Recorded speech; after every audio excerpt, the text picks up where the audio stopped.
دلشاد کی کہانی جو قدرت اللہ شہاب صاحب نے اپنی کتاب سرخ فیطہ میں لکھا۔ دلشاد کی کہانی کے 3 حصے ہیں۔ پہلا حصہ رب المشرکین اور دلشاد کی کہانی کا پس منظر کے طور پر قدرت اللہ شہاب صاحب نے ایک اور کہانی لکھی تھی جس کا عنوان تھا اس کہانی کی کہانی۔ یہ دونوں ویڈیو اس ویڈیو سے قبل چینل پر اپلوڈ کیا جا چکا ہے جس کا لنک ڈسکرپشن پہ موجود ہے۔ جن احباب نے ابھی تک چینل کو سبسکرائب نہیں کیا ان سے گزارش ہے کہ برائے مہربانی چینل کو سبسکرائب کر لیں۔ یہ کہانی کا دوسرا حصہ ہے جس کا عنوان ہے رب المغربین، میری دنیا میں تیری بادشاہی۔ جب اس کی آنکھ کھلی تو ریل کا ڈبہ خالی ہو چکا تھا۔ اسٹیشن کی ایک مہترانی ڈبے کے فرش کو پانی سے دھو رہی تھی۔ دلشاد کے پہلو میں ایک ننھی سی بچی رو رہی تھی۔ صبح کی فضا سورج کی کنواری کرنوں میں نہا رہی تھی۔ درختوں پر چڑیاں پھدک رہی تھی۔ گھاس پر شبنم کے موتی چمک رہے تھے۔ اسٹیشن پر چہل پہل تھی۔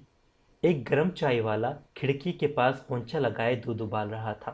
دلشاد اٹھ کر کھڑکی کے سہارے بیٹھ گئی۔ اس نے نقاہت سے چائے والے سے پوچھا، کیا یہ مغرب ہے بھائی؟ چائے والا اپنے پیلے پیلے کریال نظر دانت نکال کر ہنسا۔ کیوں؟ کیا نماز پڑھو گی اس وقت؟ اسٹیشن کی مہترانی جب ڈبے کے فرش کو دھو چکی تو اس نے اپنے محنت کے صلے میں دلشاد سے ایک چونی مانگی۔ پھر مایوس ہو کر اس نے دلشاد کو چند غلیظ گالیاں دی۔ سارا ڈبہ پلیت کر دیا رانڈ نے، ذرا صبر نہ ہو سکا؟ راستے ہی میں جن بیٹھی۔ اسٹیشن کی مہترانی جا کر ایک مضبوط سے مہتر کو اپنے ساتھ لے آئی اور دونوں نے مل کر دلشاد کو ڈبے سے نکال دیا۔ پلیٹ فارم پر ایک سامان لادنے والا ٹھیلا کھڑا تھا۔ دلشاد اس کے ساتھ پیٹ لگا کر بیٹھ گئی۔ سامنے چائے کا اسٹال تھا۔ تانبے کے چمکدار سموار سے ابلتے ہوئے چائے کے پھبکے پیچ در پیچ نکل رہے تھے، جیسے کسی نازنین کے گیسو ہوا کے دوز پر لہرا رہے ہو۔ اس کے آگے پھلوں کی دکان تھی۔ رنگ برنگ کاغذوں پر کندن کی طرح دمکتے ہوئے کیلے، سنترے اور مالٹے سجائے رکھے تھے۔ ایک کٹا ہوا سرخ انار چھابڑی پر پڑا تھا۔ چھت کے ساتھ انگوروں کے بڑے بڑے خوشے لٹک رہے تھے۔ دلشاد کا گلا کانٹے کی طرح خشک تھا۔ اس کی زبان پر گدلے گدلے میلے میلے لعاب کی پیڑیاں جمی ہوئی تھیں۔ اس کے پیٹ میں ایک عجیب سا بخار سلگ رہا تھا۔ اس کی کمر میں درد کی ٹیسیں اٹھ رہی تھی۔ اس کا سارا بدن ایک دکھتے ہوئے پھوڑوں کی طرح چڑمڑ کر رہا تھا۔ دلشاد نے اپنی خشک زبان ہونٹوں پر پھیری۔ اس کی ننھی سی بچی چوہیا کی طرح اس کے سینے سے چمٹی ہوئی چس چس کر دودھ پی رہی تھی۔ کبھی وہ سوچتی تھی کہ شاید وہ رات بھر سوتی ہی رہی اور مغرب کی سہانی منزل مقصود کو پیچھے چھوڑ آئی۔ کبھی اسے خیال آتا کہ شاید اسی اسٹیشن کی فلک بوس عمارت کے پیچھے اس کا رحیم خان اس کے انتظار میں کھڑا ہو، یا شاید وہ لوگوں کی اس جمگھٹوں میں کھویا ہوا اسے تلاش کر رہا ہو جو پلیٹ فارموں پر ادھر ادھر گھوم رہے تھے۔ وہ کوشش کر کے اٹھی کہ لوگوں کے ہجوم کے قریب ہو جائے، لیکن اس کے گھٹنے ٹکاک سے بج کر رہ گئے۔ اس کی پنڈلیوں میں ریشہ سا آ گیا اور وہ سر تھام کر ٹھیلے کے سہارے بیٹھ گئی۔ 2 خوش پوش خوش شکل جوان لڑکے ہاتھ میں ہاتھ دیے پلیٹ فارم پر ٹہل رہے تھے۔ ایک سگریٹ پی رہا تھا، دوسرے کے پاس سگار تھا۔ جب وہ دلشاد کے سامنے سے گزرتے تو دور تک پیچھے مڑ مڑ کر اسے دیکھتے رہے۔ رفتہ رفتہ ان کے چکر کی طوالت کم ہوتی گئی اور بالآخر وہ دلشاد کے عین سامنے کھڑے ہو گئے۔ دلشاد کا دل زور زور سے پسلیوں کے ساتھ ٹکرانے لگا۔ بیم و رجا کا ایک عجیب سا تانا بانا اس کے دماغ پر چھا گیا۔ چمکور کی مسجد میں اگر کوئی اسے گھور کر دیکھتا تو وہ بے بسی کے عالم میں اپنا جسم ڈھیلا چھوڑ کر بیٹھ جاتی تھی، کیونکہ اسے معلوم تھا کہ اگلے لمحہ اسے گھورنے والے کے ہاتھ اس کا گوشت نوچ کھسوٹ کر رکھ دیں گے۔ لیکن ریل میں بیٹھ جانے کے بعد اس نے ان خوشگوار توقعات کا سہارا پکڑ لیا تھا جو مغرب کے تصور سے اس کے دل اور دماغ میں بسی ہوئی تھی۔ اس لیے وہ سوچنے لگی کہ شاید یہ خوبصورت جوان وہ مہربان بھائی ہوں جن کے خون کی کشش امبالہ کیمپ کی عورتوں کو ہر لمحہ اپنی طرف کھینچا کرتی تھی۔ اس خیال سے دلشاد کے دل میں خوشی کی ایک لہر سی ناچی۔ وہ تو مسکرانا بھی چاہتی تھی، لیکن اس کے بدن میں درد کی ٹیسوں کا طوفان سا اٹھا ہوا تھا، اس لیے وہ باوجود کوشش کے بناوٹی طور پر بھی مسکرا نہ سکی۔ پھر بھی محبت کا جتنا لوچ اس کا دکھتا ہوا رستا ہوا جسم اکٹھا کر سکتا تھا، اس نے اپنی آنکھوں میں سمیٹ کر ان نوجوانوں کی طرف بڑے پیار سے دیکھا۔ انور! ایک نوجوان سگریٹ کا دھواں دوسرے کے منہ پر چھوڑ کر گرم جوشی سے مسکرایا۔ رشید! دوسرے نوجوان نے گرم جوشی کا جواب گرم جوشی سے دیا۔ انور، رشید، دلشاد گویا سرشار ہو گئی۔ یہ دو نام اس کے کانوں میں آب حیات سا ٹپکا گئے۔ مہینوں سے وہ ایسے مانوس نام سننے کے لیے ترس گئی تھی۔ اس کے گاؤں کے انور، رشید، محمود، نسیم، خالد، جاوید تو مدت سے مٹ گئے تھے۔ ان کی جگہ اس کے تصور میں شمشیر سنگھ، امریک سنگھ، کرتا سنگھ، ترلوک سنگھ، پنجاب سنگھ، سورمکھ سنگھ اور دربار سنگھ کے نام اژدہوں کی طرح لہراتے تھے۔ ان ناموں کا زہر اس کی رگ رگ میں خون کی طرح سرایت کر چکا تھا۔ ان کی سرانڈ اس کے روئے روئے میں بسی ہوئی تھی۔ ان کا وحشی ابال اس کی ہڈیوں میں درد بن کر رچا ہوا تھا۔ لیکن اب جو اس کے کانوں نے رشید اور انور کے نام سنے تو اسے یوں محسوس ہوا جیسے وہ آب کوثر سے نہا رہی ہو، جیسے وہ پاک و مصفا پانی اس کے گلے ہوئے سڑے ہوئے جسم پر گلاب اور کافور کی خوشبوئیں چھڑک رہا ہو۔ اس کی گری ہوئی گردن میں افتخار کا ابھار آ گیا۔ اس کے مایوس اور غم دیدہ سینے میں امید و مسرت کی کرنیں پھوٹ اٹھی، اور اس نے ہاتھ کے اشارے سے ان دو جوانوں کو اپنے قریب بلایا۔ یہ کیا جگہ ہے بھائی؟ دلشاد نے پوچھا۔ لاہور ہے، انور نے کہا۔ تم کہاں جاؤ گی؟ رشید نے پوچھا۔ جہاں قسمت لے جائے۔ باپ رے باپ! انور نے رشید سے سرگوشی کی۔ بڑی سپورٹ ہے بھائی۔ رشید نے انور کو آنکھ ماری۔ آؤ بہن، تم ہمارے ساتھ چلو، دونوں ہم زبان ہو کر بولے۔ جب دلشاد ٹھیلا کے سہارے لے کر اٹھی تو اس کے بھائیوں کو پہلی بار اپنی ننھی سی بھانجی کی جھلک دکھائی دی۔ ارے! انور حیرانی سے اچھلا۔ یہ کیا بلا ہے؟ رشید نے پوچھا۔ لڑکی ہے جی۔ دلشاد کچھ ہچکچائی، کچھ شرمائی۔ بڑی چھوٹی سی ہے؟ انور نے جائزہ لیا۔ ایک ہی دن کی ہے جی۔ دلشاد آخر بھائیوں سے کیا کہے کیا نہ کہے۔ آخ تھو! انور کو اکائی سی آئی۔ لا حول ولا قوت! رشید کا جی متلی آیا۔ وہ دونوں بھائی کہہ کرتے کرتے بچے اور تیز تیز قدم وہاں سے چلے گئے۔ سامنے والے پلیٹ فارم پر ایک خوبصورت عورت بھرکیلی سے شلوار اور قمیض پہنے جا رہی تھی۔ اس کا دھانی دوپٹہ اس کے شڈول شانوں پر لہرا رہا تھا۔ رشید اور انور نے چھلانگیں مار کر ریل کی پٹری کو عبور کیا اور ہاتھ میں ہاتھ دیے اس خوبصورت عورت کے تعاقب میں چل کھڑے ہوئے۔ دوپہر کے وقت اسٹیشن کی رونق ذرا ڈھل گئی۔ دھوپ میں تمازت کا اثر بڑھ گیا اور مہربان سورج کی کرنیں دلشاد کے دکھتے ہوئے جسم کو ٹکور کرنے لگیں۔ ایک انگریز اپنی میم کے ساتھ پلیٹ فارم پر دھوپ سینک رہا تھا۔ اس کا چھوٹا سا لڑکا دلشاد کے قریب اپنے کتے سے کھیل رہا تھا۔ جب اس نے دلشاد کی ننھی سی لڑکی کو دھوپ میں لیٹے ہوئے اپنے چھوٹے چھوٹے ہاتھ پاؤں مارتے دیکھا تو اس کی آنکھیں پھٹتے حیرت سے پھیل گئی اور وہ خوشی سے چیختا ہوا بھاگا اور اپنی ماں کو یہ عجوبہ دکھانے کے لیے گھسیٹ کر لے آیا۔ واو ونڈرفل ممی، ہاؤ ونڈرفل! بچہ چیخ رہا تھا اور حیرت اور مسرت سے اس کی آنکھیں پھٹی جاتی تھیں۔ دلشاد کی بیٹی ایک پھٹی سی چادر میں لپٹی ہوئی اپنے ننھے ننھے گھونسے تان کر آسمان کو دکھا رہی تھی اور اس کے چھوٹے چھوٹے پاؤں ارض و سما کی کونین کو اپنی ٹھوکروں سے دھتکار رہے تھے۔ انگریز کا بچہ اس ننھی سی چیز کو دیکھ دیکھ کر تالیاں بجاتا تھا، ناچتا تھا اور ہر لمحہ کوشش کرتا تھا کہ وہ اچک کر اس جاندار کھلونے کو اپنے ہاتھوں میں اٹھا لے۔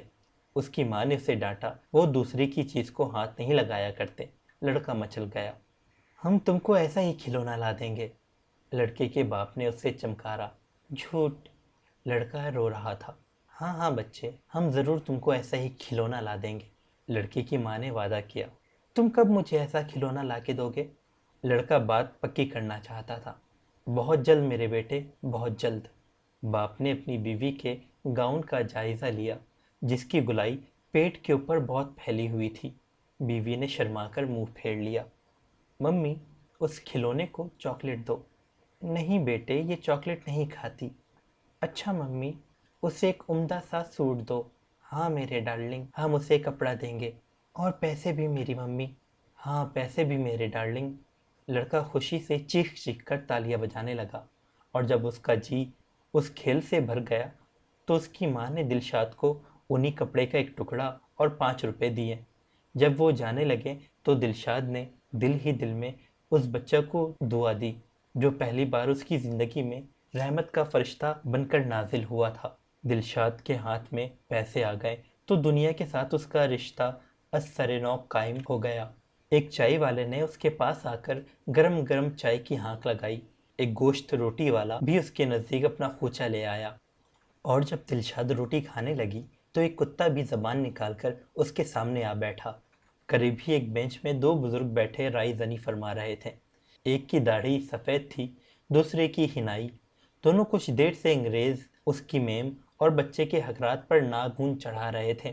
جب میم نے دلشاد کی اونی کپڑا اور 5 روپے خیرات دیے تو ان دونوں بزرگوں کو یہ محسوس ہوا کہ اس فرنگن نے ان داڑھیوں کو پکڑ کر زور سے جھٹکا دیا تھا۔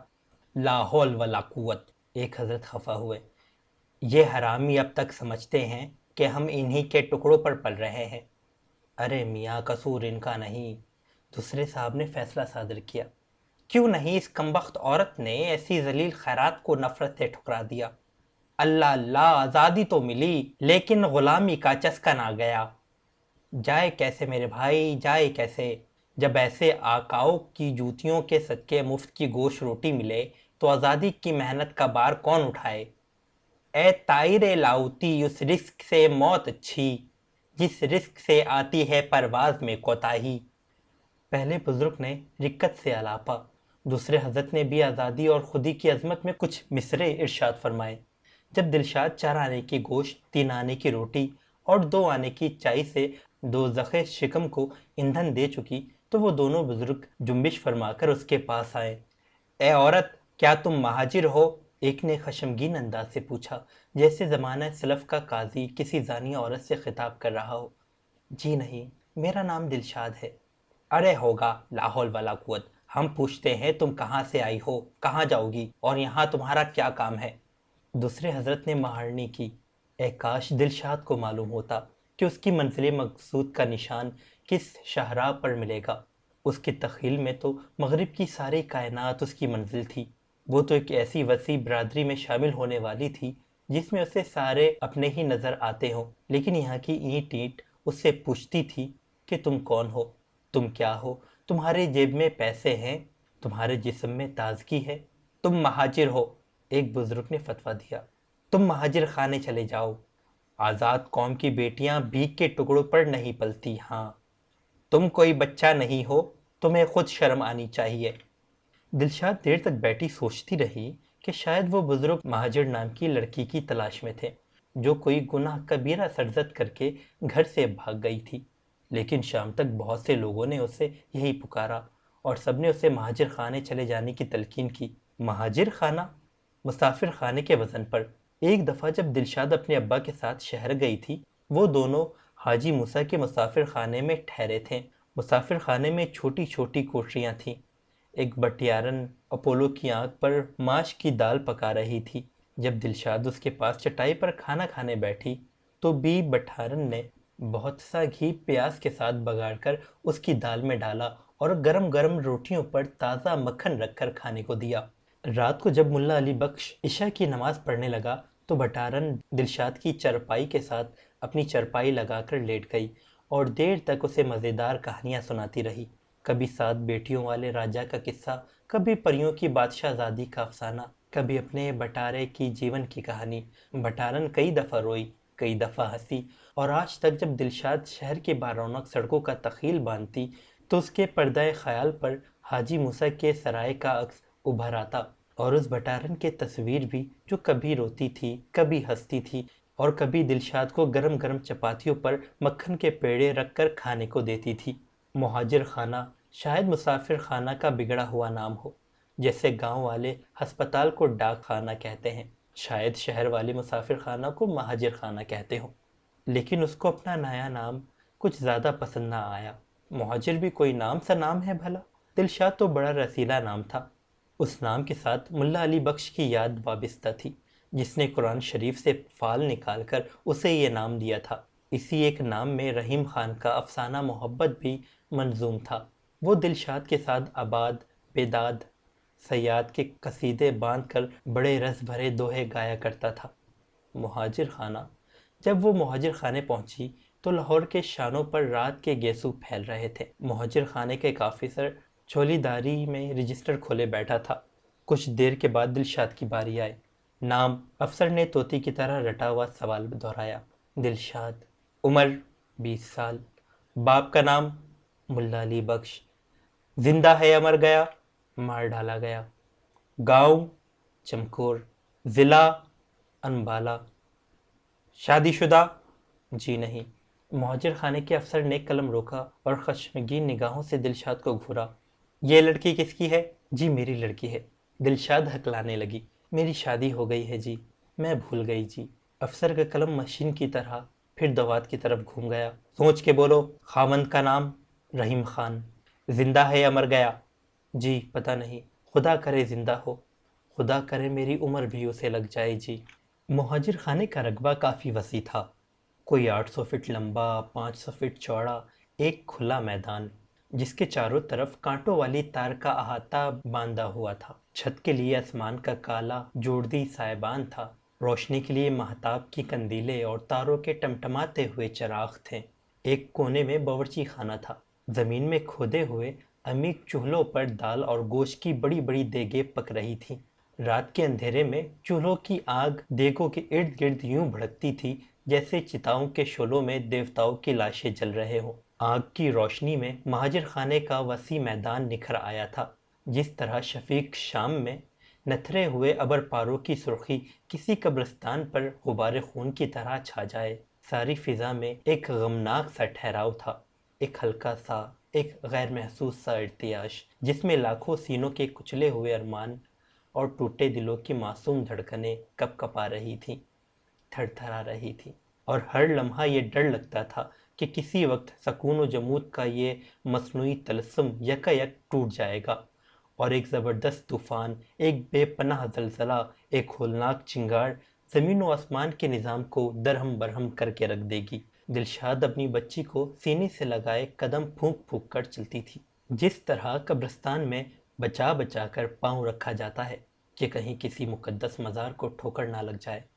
کچھ مہاجروں نے بانسوں پر چادریں تان کر چھوٹی چھوٹی جھوپڑیاں بنا لی ہیں، کچھ مہاجر کچی قبروں کی طرح یوں ہی آسمان تلے بیٹھے ہوئے تھے۔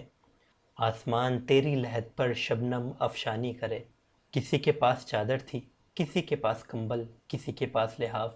دلشاد کے پاس نہ چادر تھی، نہ کمبل تھا، نہ لحاف۔ وہ خود ایک چیتھرا تھی، ایک بوسیدہ سا، ایک فرسودہ سا ٹکڑا جو اس کے لباس دوشیدگی کی یاد میں باقی رہ گیا تھا۔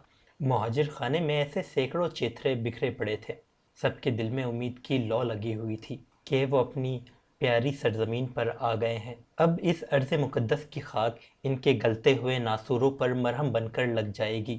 اب یہاں کا متبرک پانی ان کے رستے ہوئے زخموں کو دھو ڈالے گا۔ اب یہاں کے سورج اور چاند کی تنویریں ان کے چاغ دامنوں کو رفو کر دیں گی۔ ایک خالی سی جگہ دیکھ کر دلشاد ٹھہر گئی۔ کچھ دور آگے ایک کہنا سا ضعیف آدمی ڈیرا ڈالے بیٹھا تھا، اس کے ساتھ 2 بچے تھے، ایک 8 سال کا لڑکا محمود، ایک 12 برس کی لڑکی زبیدہ۔ وہ تینوں ایک مٹی کے پیالے پر جھکے ہوئے روٹی کھا رہے تھے۔ محمود پوچھتا تھا کہ دادا آج سالن میں بوٹی کیوں نہیں؟ زبیدہ اپنی دادا کی وکالت کرتی تھی اور کہتی تھی ہر روز گوشت نہیں کھایا کرتے، اس سے پیٹ خراب ہو جاتا ہے، دانتوں کو کیڑا لگ جاتا ہے۔ لیکن محمود مچل رہا تھا، دادا اس سے چمکارتا تھا، زبیدہ اسے ڈانٹتی تھی، کیا میں تجھے اپنی بوٹیاں کاٹ کر دے دوں؟ وہ چھوٹی سی بہن اپنے چھوٹے بھائی کو بزرگوں کی طرح ڈانٹتی تھی، اور دیکھنے والے کو یہ محسوس ہوتا تھا کہ اس مختصر سے خاندان کا نگہبان دادا نہیں، زبیدہ ہے۔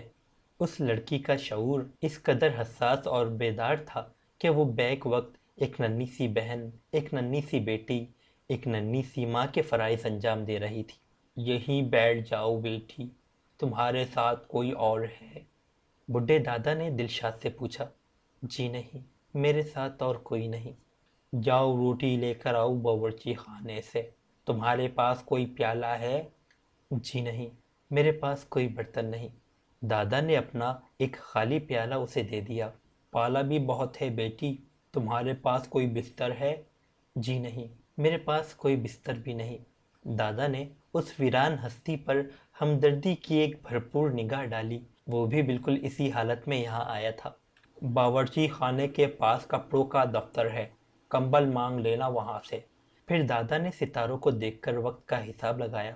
9 بج رہے ہیں، شاید سٹور بابو جاگتا ہو۔ باورچی نے دلشاد کو 2 روٹیاں اور پیالہ بھر دال دے دی۔ کپڑوں کے دفتر میں ایک مدھم سی لالٹین جل رہی تھی۔ خیمے میں رضائیوں کے انبار لگے ہوئے تھے، سرخ سرخ، بھورے بھورے، کالے کالے کملوں کی تہوں پر تہ جمی ہوئی تھی۔ ایک کونے میں گرم کپڑوں کے ڈھیر تھے، اونی سویٹر، پٹوکے کوٹ، گرم چادریں۔ اسٹور بابو سرخ و سفید چھینٹ کی رضائی اوڑھے چارپائی پر لیٹا ہوا اقبال کا شکوہ گا رہا تھا۔ رحمتیں ہیں تیری اغیار کے شانوں پر، برق گرتی ہے تو بیچارے مسلمانوں پر۔ جب اس نے دلشاد کے خیمے کے دروازے میں کھڑا ہوا پایا تو اس کے ترنم کی لے سست پڑ گئی، اور اس نے نہایت خشمگین انداز سے دلشاد کو گھورا۔ دفتر بند ہے جی، اس وقت صبح 8 بجے آنا۔ ہمارے پاس کوئی کپڑا نہیں ہے، ہم پالے سے مر جائیں گے۔ کوئی نہیں مرتے، صبح 8 بجے آنا۔ ہاں، دفتر بند ہے اس وقت۔ دلشاد نے ایک بار پھر التجا کی۔ اسٹور بابو جھنجھلا گیا۔ میں کہتا ہوں چلی جاؤ سیدھی طرح، میں بھی آخر انسان ہوں، مشین نہیں ہوں۔ ہاں، صبح 8 بجے آنا۔ اور پھر وہ اپنے نرم و گرم لحاف میں سکڑ کر شکوہ گانے لگا۔ آئے اشاک گئے وعدہ فردا لے کر، اب انہیں ڈھونڈ چراغ رخ زیبا لے کر۔ جوں رات بگڑتی گئی، سردی میں اضافہ ہوتا گیا، اور رفتہ رفتہ یوں محسوس ہونے لگا جیسے ساری کائنات یخ بستہ ہو گئی ہو۔ سرد ہوا کے جھونکے تیر و نشتر کی طرح بدن میں لگتے تھے، اور زمین کی نمی زہر آلود کانٹوں کی طرح جسم میں چوبتی تھی۔ دادا کے پاس ایک کمبل تھا، اس نے اسے آدھا نیچے بچھا کر محمود اور زبیدہ کو سلا دیا تھا، اور آدھا کمبل اس کے اوپر ڈال دیا تھا۔ وہ خود ایک پتلی سی چادر اوڑھے زمین پر لیٹا ہوا کروٹیں بدل رہا تھا۔ دلشاد کے دانت کٹ کٹ بج رہے تھے۔ وہ اپنی بیٹی کو انہی کپڑوں میں لپیٹ کر اپنے سینے سے چمٹائے بیٹھی تھی۔ کبھی وہ لیٹ جاتی، کبھی اٹھ بیٹھتی تھی، کبھی کھڑی ہو کر گھومنے لگتی، لیکن ہر کروٹ، ہر پہلو سردی کا اثر سانپ کے زہر کی طرح اس کی ہڈیوں میں سرسراتا ہوا بڑھ رہا تھا، اور اسے ڈر لگتا تھا کہ شاید اگلے لمحے وہ برف کے ٹکڑے کی طرح جم کر گر جائے گی۔ کچھ دور آگے ایک جوان عورت اپنے جسم کی گرمی ہر ممکن طریقہ سے اپنی 4 سالہ لڑکی کے جسم میں منتقل کرنے کی کوشش کر رہی تھی۔ اس کے پاس نہ کمبل تھا، نہ لحاف، نہ چادر۔ لڑکی کا سانس اکھڑا اکھڑا سا تھا۔ اس کے سینے میں گھنٹیاں بج رہی تھیں، جیسے بہت دور افقی لکیر سے پرے اونٹوں کا ایک کارواں کسی جنت گم گشتہ کی تلاش میں چلا جا رہا ہو، چلا جا رہا ہو، روا روا، دوا دوا۔ جیسے جیسے سردی بڑھتی گئی، لڑکی کے سینے کی گھنٹیاں تیز تر ہوتی گئیں۔ اس کے سانس میں ایک زبردست تناؤ آ گیا، جیسے زندگی اور موت کے فرشتے اس کے سانس کی لڑی تھام کر آپس میں رسا کشی کر رہے ہوں۔ اس کی ماں گھبرا گئی، بے بس ہو گئی، لاچار ہو گئی۔ اس نے کھڑے ہو کر گرد و پیش کا جائزہ لیا۔ زمین پر اندھیرے کا سیاہ کفن چڑھا ہوا تھا۔ کبھی کبھی چاند بھی اپنے لحافوں کی اوٹ سے جھانک کر دیکھ لیتا تھا۔ چاروں طرف سکوت پا کر وہ عورت سمٹ کر بیٹھ گئی۔ اس نے چوروں کی طرح دزدیدہ نگاہوں سے ادھر ادھر دیکھا، اور ہولے ہولے جھجکتے ہوئے، شرماتے شرماتے اس نے اپنے کپڑے کھول کر اپنی ٹھٹری ہوئی بیمار بچی کو ان میں لپیٹ لیا۔ اندھیرے میں ایک بجلی سی لہرائی، اور اس جوان عورت کا برہنہ جسم کائنات کے ذرے ذرے کو للکارنے لگا کہ دیکھو دیکھو، یہ لاجواب ساعت بیت نہ جائے۔ تم نے ارض و سما کی بہت سے راز دیکھے ہوں گے، لیکن تم اس ماں کے برہنہ جسم کو نہ بھول سکو گے، جس کے کپڑوں میں اس کی مرتی ہوئی بیٹی لپٹی پڑی ہو، اور بڑا سخت پالا پڑ رہا ہو، اور اسٹور میں گرم گرم کمبل اور لحافوں کے ڈھیر ہو، اور اسٹور بابو رضائی میں لپٹا ہوا شکوہ گا رہا ہو، اور عورت کا عریاں جسم ایک غلیظ گالی بن کر چاروں طرف چھا گیا۔ رات کی ظلمت میں رساہی کی کالک اور بھی زیادہ گہری ہو گئی۔ آسمان پر جو تارے ٹمٹما رہے تھے، آنکھیں موند کر بادلوں کی اوٹ میں چھپ گئے۔ چاند بھی اپنے لحافوں کے بیچ سے جھانک کر یہ نظارہ دیکھنے کی تاب نہ لا سکا۔ ایک گھنگھور گھٹا جو آسمان پر بے پرواہی سے بکھری ہوئی تھی، سمٹ سمٹ کر اکٹھی ہو گئی اور بادلوں کے پلکوں سے موٹے موٹے آنسو گرنے لگے۔ ٹپ ٹپ ٹپ ٹپ ٹپ بوندیں برس رہی تھی۔ ٹھٹری ہوئی ہوا کی سنسن سسکیوں کی طرح آہیں بھر رہی تھی۔ مہاجر خانہ کے میدان میں زندگی کی ایک کمزور سی لہر جاگی۔ کچھ بچے روئے، کچھ عورتوں نے شور مچایا، کچھ مردوں نے ڈانٹ بتائی، اور پھر ایک سناٹا چھا گیا۔ مینا کی بوندیں دلشاد کے بدن میں بندوق کے چھروں کی طرح پیوست ہو رہی تھی۔ اسے یوں محسوس ہوتا تھا جیسے امریک سنگھ، ترلوک سنگھ، سورج مکھ سنگھ، دربار سنگھ کی کرپانیں اس کے جسم کو چھید رہی ہیں۔ بارش کا پانی فلالین کے گرم ٹکڑے میں بھی نفوذ کرتا گیا اور اس میں لپٹی ہوئی نندھی سی جان سردی سے کپ کپانے لگی۔ دلشاد نے سوچا کہ اگر وہ دادا سے پوچھ کر اپنی لڑکی کو محمود اور زبیدہ کے کمبل میں لٹا دے تو شاید اس غریب کی جان کو کچھ سہارا مل جائے۔ اس نے دادا کے گھٹنے کو ہلایا۔ وہ اپنی میلی سی چادر اوڑھے لیٹا ہوا تھا۔ دلشاد نے اسے شانوں سے ہلایا، باہوں سے ہلایا، گردن سے جھنجھوڑا، ہاتھ کھینچے، لیکن دادا کا خاکی جسم سردی اور گرمی کے احساس سے بے نیاز ہو گیا تھا۔ زندگی کا خون اس کی رگوں میں جم کر رک گیا تھا اور اس کی ہڈیاں سردی سے اکڑ کر لوہے کی سلاخوں کی طرح تن گئی تھیں۔ جب صبح صادق کی پو پھٹی تو مہاجر خانے کے میدان میں ایک مرمری مجسمہ چاندنی کی طرح جھلملایا۔ یہ اس جوان عورت کا برہنہ جسم تھا جس نے اپنے کپڑوں میں اپنی مرتی ہوئی بچی کو لپیٹ لیا تھا۔ اس کے بے جان سینے سے اس کی بچی کی لاش یوں چمٹی ہوئی تھی جیسے ابھی ابھی دودھ پینے لگی ہو۔ معلوم ہوتا تھا کہ کسی بڑے فنکار نے مرمر کو تراش کر یہ خوبصورت بت بنائے ہیں۔ عورت کے کسے ہوئے دودھیا بدن پر بارش کے قطرے موتیوں کی طرح جگمگا رہے تھے۔ اس کی گھنی زلفیں کالے ناگوں کی طرح بھپری پڑی تھیں۔ اس کی نیم باز آنکھوں میں پانی کی ایک تہہ سی جمی ہوئی تھی، جیسے اس کے خون کے ساتھ ساتھ اس کے آنسو بھی منجمد ہو گئے ہوں۔ مہاجر خانہ کے کچھ مہتر کمبلوں کا پلندہ اٹھا کر لے آئے۔ ایک کمبل انہوں نے دادا پر ڈال دیا، دوسرا عورت کے ننگے بدن پر، تیسرا اس بچی پر، چوتھا، اور اسی طرح وہ میدان میں بکھری ہوئی لاشوں پر نرم نرم کمبلوں کے کفن ڈالتے گئے۔ جو لوگ زندہ تھے وہ حسرت بھری نگاہوں سے اپنے مردہ ساتھیوں کی طرف دیکھتے تھے اور رشک کرتے تھے کہ اگر موت کے تصور میں ایک اندیکھی، انجانی، انسمجھی حقیقت کا خوف نہ ہوتا تو وہ سب برضا اور رغبت وہیں مر جاتے، تاکہ مہاجر خانے کا مہتر ان پر بھی انہی کمبل ڈالتے جائیں اور ان کے کپ کپاتے ہوئے گوشت اور ٹھٹرتی ہوئی ہڈیوں کو ذرا سا سکون، ذرا سی گرمی، ذرا سا آرام میسر آئے۔ محمود مچل رہا تھا کہ دادا کو وہ لوگ اٹھا کر کہاں لے گئے۔ زبیدہ اسے سمجھاتی تھی کہ دادا ابا اور امی کو بلانے گئے ہیں۔ وہ کب آئیں گے؟ وہ بہت جلد آ جائیں گے میرے محمود، وہ تو بس آتے ہی ہوں گے۔ ابا اور امی کہاں گئے ہیں؟ وہ تھوڑی دیر کے لیے اللہ میاں سے ملنے گئے ہیں۔ وہ اس کے دربار سے تمہارے لیے عمدہ عمدہ کھلونے لائیں گے، شیشے کا لٹو، ربڑ کی گیند، چابی والی موٹر، نئے بوٹ، تلے دار ٹوپی۔ محمود کا تخیل طرح طرح کے سوال ایجاد کرتا تھا۔ زبیدہ طرح طرح کے جواب گھڑ کر اسے ٹالتی تھی، اور جب کبھی محمود ادھر ادھر کھیل میں لگ جاتا تھا تو وہ نظر بچا کر، منہ چھپا کر اپنے دل کا غبار نکال لیتی تھی۔ مہاجر خانے کی مشین بائسکوپ کی طرح چل رہی تھی۔ صبح سے شام تک اس کے پردے میں بھانت بھانت کے سین آتے تھے اور نکل جاتے تھے۔ بازیچہ اطفال ہے دنیا میرے آگے، ہوتا ہے شب و روز تماشا میرے آگے۔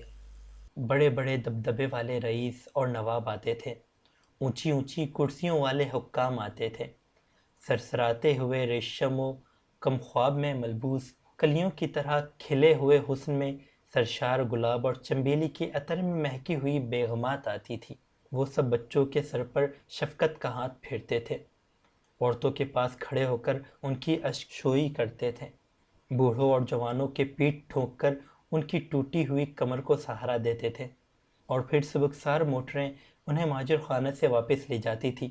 کوئی مٹھائی لاتا تھا، کوئی کپڑے بانٹتا تھا، کوئی پلاؤ اور قورمے کی دیگیں تقسیم کرتا تھا، اور جب کوئی اس کار خیر میں بڑھ چڑھ کر حصہ لیتا تو اس کے چہرے پر فخر و مسرت کی سرخی پھیل جاتی، اور وہ دل ہی دل میں اپنے رحمان اور رحیم کا شکریہ ادا کرتا کہ اس نے اپنی قدرت کاملہ سے ایسے سامان پیدا کر دیے جن کے طفیل اس ناچیز کو بھی مقدور بھر خیرات کرنے کا موقع نصیب ہوا۔ دلشاد سوچتی تھی، جب کوئی جوان مرد محمود اور زبیدہ کا قصہ سنے گا تو اسٹور بابو کو کان سے پکڑ کر گولی سے اڑا دے گا کہ اس نے کڑاکے کی سردی میں بھی دادا کو صرف ایک ہی کمبل دیا۔ وہ ڈرتی تھی کہ جب کوئی دبدبے والے بلند اقبال لوگ اس کی اپنی رام کہانی سنیں گے تو اس کا خون کھول اٹھے گا، ان کی غیرت کو شدید چوٹ لگے گی، اور وہ اپنی بندوقیں اٹھا کر امریک سنگھ، ترلوک سنگھ، کرتار سنگھ، دربار سنگھ کی تلاش میں چل نکلیں گے۔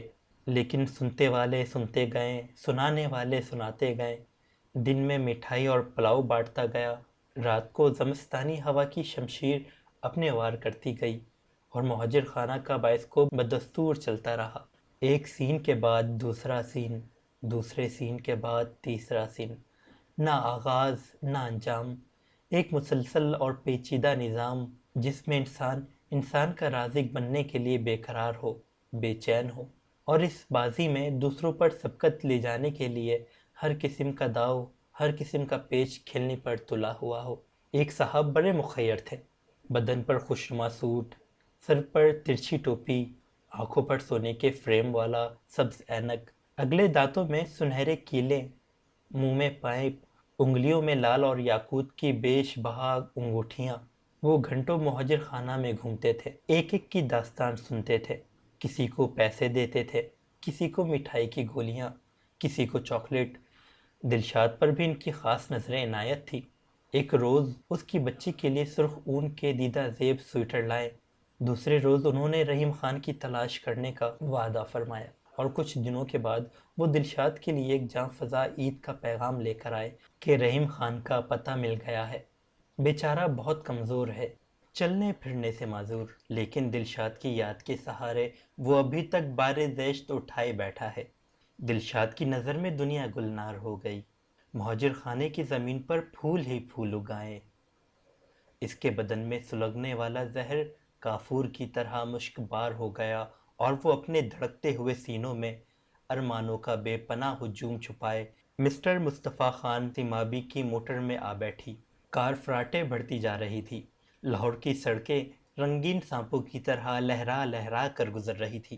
یہ باغ جناح ہے، یہ گلستان فاطمہ کی چار دیواری ہے، یہ ملکہ معظمہ کا بت ہے، یہ مال روڈ کے رنگین ریسٹوران ہے، یہ نیلا گنبد کا چوک ہے، اس گلی میں انارکلی کا مقبرہ ہے، یہ گرجا ہے، وہ مسجد ہے، یہ مصطفیٰ خان سیمابی کا مکلف بنگلہ ہے، نوکروں کے کمرے میں گرامو فون بج رہا ہے، آج کر لے جی بھر کے سنگھار، تو ہے جانا ہے، آج کر لے جی بھر کے سنگھار۔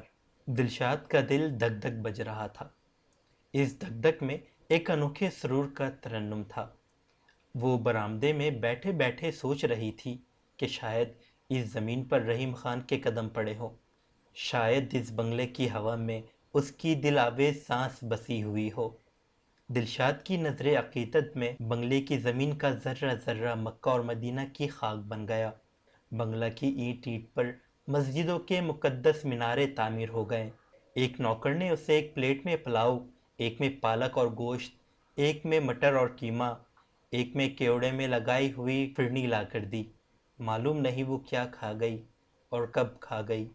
وہ دنیا و مافیا سے بے خبر تھی، اس کی روح اپنے رحیم خان کے استقبال کے لیے سراپا انتظار بنی ہوئی تھی، لیکن اس کے جسم کو ابھی تک کتے چچوڑ رہے تھے۔ مصطفیٰ خان سیمابی ڈریسنگ گاؤن پہنے اس کے سامنے بھوکے گدھ کی طرح منڈلا رہا تھا، میز پر اسکاچ وسکی کی بوتل جگمگا رہی تھی۔ وہ اپنی باہیں پھیلا پھیلا کر کہتا تھا کہ میری جان، آ کر میرے سینے سے لگ جاؤ، تم بڑی معصوم ہو، تم بڑی غریب ہو، لیکن میں ایک امیر انسان ہوں، میں کچھ روز کے لیے تمہیں ملکہ بنا کر رکھوں گا۔ تمہارا رحیم خان معلوم نہیں کہاں کھو گیا، شاید وہ کسی ویرانے میں مرا پڑا ہو، لیکن تم اس فرضی ہستی کی یاد میں اپنی جوانی نہ گواؤ میری جان۔ آؤ میرے سینے سے لگ جاؤ، اب تم اپنے آزاد وطن میں آ گئی ہو، اب تمہیں کسی بات کا ڈر نہیں، یہ ہمارا وطن ہے، یہ ہمارا آزاد وطن ہے، پاکستان زندہ باد، پاکستان پائندہ باد۔ دلشاد کے گلے میں ملا علی بخش کی تسبیح لٹک رہی تھی۔ جب مصطفیٰ خان سمابی کی زبان لپک لپک کر تسبیح کے دانوں کو چومتی تو دلشاد کو یہ محسوس ہوتا کہ ایک مسلمان بھائی سنگ اسود کو بوسہ دے رہا ہو۔ 2-4 دن میں جب مصطفیٰ خان سمابی نے اپنے حج کے ارکان پورے کر لیے تو دلشاد پھر مہاجر خانہ واپس آ گئی۔ ننھا محمود شیشے کا لٹو چلا رہا تھا۔ اس نے تتلا تتلا کر تالیاں بجا بجا کر دلشاد کو سمجھایا کہ زبیدہ باجی بھی موٹر میں بیٹھ کر دادا میاں کے پاس گئی تھی، دادا میاں نے شیشے کا یہ لٹو بھیجا ہے، یہ ربڑ کی گیند، یہ رنگدار مٹھائی، آج وہ پھر موٹر میں بیٹھ کر دادا میاں کے پاس گئی ہے، موٹر پوں پوں کرتی جا رہی ہے، اب وہ پھر دادا میاں سے پیسے لائے گی، نئے نئے بوٹ لائے گی، تلے دار ٹوپی لائے گی۔ لاہور لاہور نہ تھا، مدینہ تھا، لاہور والے نہ تھے، انصار تھے، نہیں وہ تو شاید انصار مدینہ سے بھی کچھ درجہ افضل تر تھے۔ یہاں دلشاد کے لیے ہر روز ایک نیا رحیم خان پیدا ہو جاتا تھا، زبیدہ کے لیے ہر روز ایک نیا دادا جنم لیتا تھا، بیٹیوں کے لیے نئے نئے باپ تھے، بہنوں کے لیے نئے نئے بھائی، جسم کا رشتہ جسم سے ملتا تھا، خون کا خون سے۔